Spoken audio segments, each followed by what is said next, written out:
Տիկին Ադամյան տևական ժամանակ է տեսնում ենք եկեղեցու հստակ դիրքավորումը քաղաքականության իմաստով եւ վերջին օրերին մենք տեսանք մի շարք հայտարարություններ թե երկրի ղեկավարի Նիկոլ Փաշինյանի կողմից եւ թե երեք մայրապորը արդեն արձագանքեց, ըստ ձեզ երբ սկսվեց, ինչու եւ գլխավոր հարցերը որտեղ եկեղեցին եւ պետությունը ունեն հակասություններ։ Դուք ձեզ համար պատասխանել եք հարցին ինչու խաչվեց Հիսուսը։ Հիսուսը իր խաչելությամբ ինչ խնդիրեր լուծում։ Ադամի եւ Եվայի նախաստեղծ մեղքը այլևս համարում էր կապված։ Եթե Ադամի եւ Եվայի մեղքը կապված էր, ինչու էր եկեղեցին անverջ ապաշխարելու կոչանում։ Ինչն էինք ապաշխարում, չկար մեղքը։ Հարցը չէ։ Այո։ Եվ մինչև հիմա այդ հարցը գոյության իրավունք ունի։ Ինչն ենք մենք անverջ ապաշխարում։ Որ մեղքը։ Հիմա եկեղեցին անցյալ այդ հարցերի շուրջ է տարակուսած թե Եկեղեցին մեղքի գաղափարը ֆետիշացրեց, որպեսզի կարողանա իշխել, կառավարել, որտեղ եկեղեցին նույնպես ունի իշխանության կառավարման խնդիր։ Եթե դու անմեղ ես, դու ոչինչի կարող ես չենթարկվել, եթե դու մեղավոր ես, դու պիտի ենթարկվես։ Սա դրված է նաև աշխարհիկ իշխանության հիմքում, աշխարհիկ ինստիտուտների հիմքում։ Այնտեղ օրենքներ են, այստեղ մեղք է։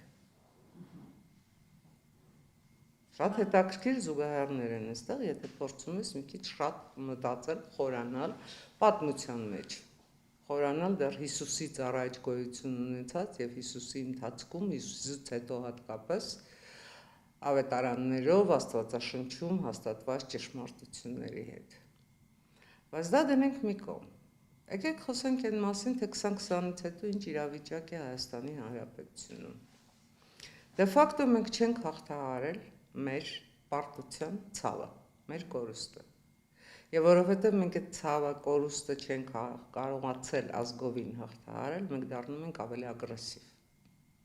Պարզապես մենք սկսում ենք ոչ թե թշնամուն թշնամաբար վերաբերվել, թշնամուն, որ մեզ պարտության է մատնել, նրա հետ դժվար է, նրա հետ վախենալու է, նա կրակում է։ Մենք մեզ ենք սկսել թշնամի ընկալել։ Այ մենք, որ պարտվեցինք, մենք էինք մեղավոր։ Մենք պիտի հաղթահարենք այդ սինդրոմը։ Մենք պիտի հասկանանք, որ մեր թշնամին մենք չենք։ Մեր թշնամին մեր սահմաններից դուրս է։ Ու պետք չէ անverջ թշնամանք գեներացնել հանրության ներսում։ Աշխարհիկ իշխանությունների կողմից կլինի, թե հոգևոր իշխանությունների կողմից կլինի, որովհետև այդ թշնամանքի գեներացումը հանրության ներսում, Հայաստանի Հանրապետության ներսում, համայն հայության ընդգրկումով Սփյուռքում սոսկ մեկ նպատակ ունի՝ մեզ վախեցնել, մեզ թուլացնել եւ մեզ ենթարկել իրենց կամքին։ Խոշոր հաշվով դա բումերանգի պես հարվածելու է մեր ինքնիշխանությանը։ Սա է ամբողջ խնդիրը։ Եվ դրա համար ես կարծում եմ, որ մենք հիմա պետք է ոչ թե որոնենք հարցի պատասխանը, ով սկսեց, երբ սկսեց, ինչից սկսվեց, այլ ով, երբ, ինչպես հնարավորինս արագ այս պատմությունը պետք է ավարտի։ Ով պիտի ավարտի այս պատմությունը։ Ես կարծում եմ, որ այս պատմությունը ավարտելու համար պետք են ընդառաջ գնացող քայլեր։ Բայց ոչ թշնամանքի հողի վրա, ոչ միմյանց մեղադրանքներ ներկայացնելու աշխարհիկ եւ հոգեվոր իշխանությունները։ Ոչ թե պետք է գեներացնեն եւ ոչ թե լրագրողները։ Անձամբ ձեզ չի խոսքը ուղված, կարծում եմ դա անցալելի է։ Ոչ թե լրագրողները պետք է գեներացնեն, օй Աջապահյանն էս ասեց, օй Բագրատն է, օй չգիտեմ ինչ, ոչ, վերջացրեք։ Վերջացրեք, հերիք է։ Միևնույն է, ավելին քան իրար ասելն չեն ասելու։ Եվ դա մեզ կոնկրետ ոչինչ չի տալիս։ Շատ կուզենայի այդ հարցի պատասխանը ստանալ այս հայտարարված պատերազմից, որքանով է մեծանում Հայաստանի Հանրապետության դիմադրունակությունը, որքանով է մեծանում Հայաստանի Հանրապետության պաշտպանունակությունը, որ ինչը շահում Հայաստանի Հանրապետության տնտեսությունը։ Վերջապես, փոխվում է արդյոք մթնոլորտը երկրում, Առողջանում է արդյոք մթնոլորտը երկրում, նվազում է արդյոք փոխադարձ թշնամանքի այդ պայթուցիկ մթնոլորտը։ Ես այս հարցերի պատասխանները կուզեի ստանալ։ Ես կարծում եմ դա յուրաքանչյուր հայի ցանկությունն է, յուրաքանչյուր, անկախ նրան ինձ հավատացյալ է, թե հավատացյալ չի։ Վերջ առաջ, Աստված մեկն է, ու Աստված բոլորինս է, ու մենք բոլորս Աստծո որդիներն ենք, բոլորս։ Տիկին Ադամյան, բայց ամեն դեպքում վերջին շրջանում վարչապետը մի շարք խնդիրներ է բարձրացնում բարձրաստիճան հոգևորականների հետ, ու այստեղ խնդիրը ոչ այդքան եկեղեցին է, որքան որ հայտարարում են, որ վարչապետը թիրախավորում է եկեղեցին, հայ առաքելական եկեղեցու մասին չէ խոսքը, որոշ սպասավորների մասին է խոսում, անձամբ նաև Գարեգին Բեի մասին, հուսակրոնության ուղղ խախտելու մասին։ Այս պարագայում երբ որ ինչ-որ մի ինստիտուտում, թեկուզ դա լինի պետության մակարդակով կամ վարչապետի մակարդակով, երբ որ սխալներ է գործվում, այդ իմաստով խնդիրներ եթե կան։ Եկեղեցին ունի իր կանոնադրությունը, եկեղեցին ունի իր կանոնադրությունը, եւ դա միայն Հայաստանում չէ, դա ամբողջ աշխարհում, ամենայն դեպս ամբողջ քրիստոնյա աշխարհում։ Եկեղեցին գործում է իր կանոններով։ Հայաստանի Հանրապետությունն աշխարհիկ պետություն է։ Եկեղեցին եւ պետությունը միմյանցից բաժանված են։ Ես չեմ կարծում, որ ճիշտ այնքան որքան պետությունը իրավունք չունի խառնվել եկեղեցու գործերին, ավելի քան եկեղեցին իրավունք չունի խառնվել պետության գործերին։ Ավելի քան։ Եթե եկեղեցականները մտնում են քաղաքականություն, նրանք պետք է հրաժարվեն եկեղեցական լինելուց։ Պարզապես ընդունեն իրենց ավազանի անունները եւ հանդես գան իբրև սովորական միջին վիճակագրական հայեր, որոնք որոշել են զբաղվել քաղաքականությամբ։ Բայց նրանք իրավունք չունեն իբրև հոգևորական քաղաքականությամբ զբաղվելու, սա միանշանակ է։ Մենք գտնվում ենք հիմա այդ երկընտրանքի առաջ։ Ինադամեն շատ կարևոր ու ճիշտ բան եք նշում, որ միաժամանակ պետությունը իրավունք չունի խառնվել եկեղեցու գործերին եւ եկեղեցին իրավունք չունի խառնվել պետության գործերին, եւ դա սահմանադրությամբ է ամրագրված։ Բայց օրինակ նույն չթիրախավորելով որևէ մեկին, Աջաբահյանն ասում է, որ վարչապետի գործը չէ, թե ով ինչ կյանք է վարում, դա եկեղեցու խնդիրներն են եւ պիտի եկեղեցու ներսում լուծվեն։ Բայց միաժամանակ խոսում է իմպիչմենտի գործընթացից, ասում է, որ իշխանապողությունը իրենց թիվ 1 կարևորության հարցերից է։ Այսինքն եկեղեցին ստացվում է թողել է իր խնդիրները, հիմա զբաղվում է պետական խնդիրներով կամ հակառակը թեկուզ։ Այս դեպքում ինչպես հասկանալ, որտեղ է տրամաբանությունը։ Ես կարծում եմ, որ անիմաստ է սա տրամաբանություն որոնել։ Բացարձակապես անիմաստ է, որտեղ այստեղ որևէ տրամաբանություն լինել չի կարող, եթե գործում է սահմանադրությունը։ Եթե գործում է սահմանադրությունը եւ պետք է առաջնորդվել սահմանադրությամբ։ Պարզապես Աջապահյանը եւ Աջապահյանները, ես նրանց բոլորին դնում եմ մի շարքում, իրավունք չունեն մտնել քաղաքականություն, խոսել քաղաքական խնդիրներից, իրավունք չունեն։ Ճիշտ այդքան իշխանությունն էլ իրավունք չունի մտնել եկեղեցի եւ պահանջել տարբեր խնդիրներ եկեղեցու սահմանադրությանը հակասող։ Վեհապար հայրապետը ընտրվում է եւ վեհապար հայրապետը պաշտոնավարում է ՑՄԱ։ Այստեղ որևէ խնդիր հայ առաքելական եկեղեցին եւ քրիստոնեական մյուս եկեղեցիների տարբերություններ չունեն։ Երևի թե Հռոմի պապերից միակը եղել է Բենեդիկտոս 16-րդը, որը իր կյանքի օրոք հրաժարական տվեց։ Միակը։ Պետք է քննարկել ինչպես հնարավորինս արագ այս պատմությունը ավարտել, որովհետև այս պատմության մեջ հաղթողներ չեն լինելու, պարտվելու ենք բոլորս։ Պարտվելու է պետությունը, հարված է հասցվելու պետության ինքնիշխանությունը, որովհետև հայ առաքելական եկեղեցին եւ հայոց պետականությունը միմյանց փոխլրացնող, միմյանց հզորացնող գործոններ են։ Չի կարելի հարվածել եկեղեցուն։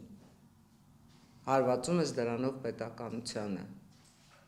Սա է ամբողջ խնդիրը։ Ինչպես չի կարելի հոգևորականներին, մի քանի հոգևորականի